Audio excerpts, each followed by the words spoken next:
What's up guys, how are you? Hope you guys have enjoyed the last video. So right now, I'm gonna do Justice League of America issue number 5 review. So I'm gonna read this review from the site ReviewJustice DC Comics. Eric writing credit or review writing credit goes to this website and Eric Shea. So let's go start this review. Our issue begins with the JLA opening the doors to their sanctuary in Happy Harbor, Rhode Island to whoever would like to see what the heroes are up to, and that includes a press conference all about it, where after the fact a reporter goes up to the Ray to ask him about what the League plans on doing about a Pennsylvania town that's been taken over by a black market weapons manufacturer.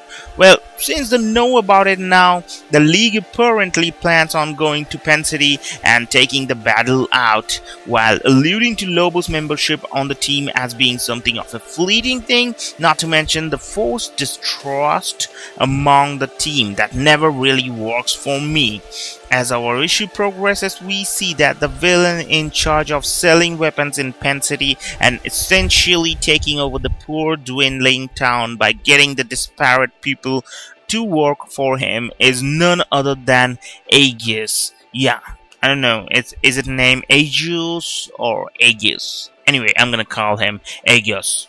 Yeah, don't feel bad if you don't know this character. Essentially, he's a Wonder Woman villain who we did see in the New 52, but this iteration is more of his post-crisis version, which really chaps my ass because there goes more continuity out of this series. Anyway, Batman plans on using the JLA to systematically strike at Aegis' best of operations, while sending Lobo in as pretty much a living battering ram to take out all the troops. In the end, we see that the Atom is already at Aegis by the time that Lobo gets there, and even though we see earlier in the comic that Batman wants him to take out Aegis power grid, it doesn't seem too weird having a hero taking on a bad guy. But after Lobo gets shot out of Aegis stronghold like a goddamn rocket, we learn that the Atom wasn't supposed to be there, and now it's up to the team to save him. But first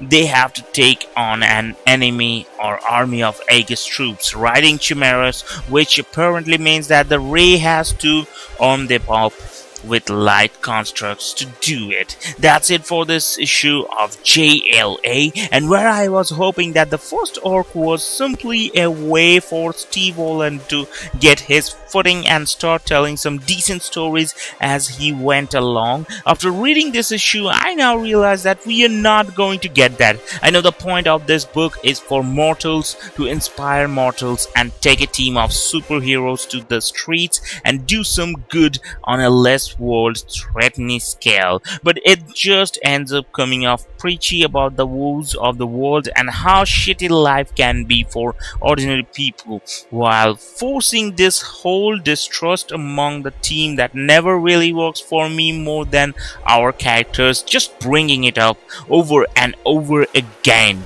Nothing is really shown to reflect that aspect, and what we are left with is a book that come off boring and with art that doesn't really do it for me.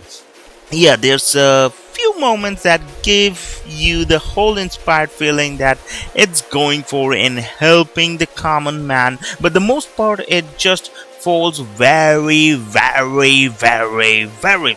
because I don't know, because just find it out, just buy this comic book and enjoy reading this one, and then you can tell me that why it is not good. So I was just kidding. So anyway, I'm gonna tell you why it's not enjoyable, because in this issue mainly Justice League main characters are not there. Batman is there in very few panels, but at the last, the light construct on each and every superhero, that looks so cool. I like the Batman. He is looking like really Yellow Knight, or anyway, so But beside that, this storyline is really what you can say, corny, because it's not saying too much of storytelling. This is saying only one or two important parts, and they are describing it more and more. But also the main agenda of do not liking it, like do not not liking this comic book for me applies on personally. I can say that Superman, Green Lantern, Green Arrow, and Wonder Woman, those guys or girls are not there. So how can you love one Justice League? Maybe it's Justice League of America, but who is not in America? Everyone is in America. So this is not a big thing to like. So Justice League of America, what I was just saying, America. Anyway, so Justice League of America issue number 5 goes pretty balanced. I'm gonna give it a 5.5 out of 10, or you can say 6.2 out of 10.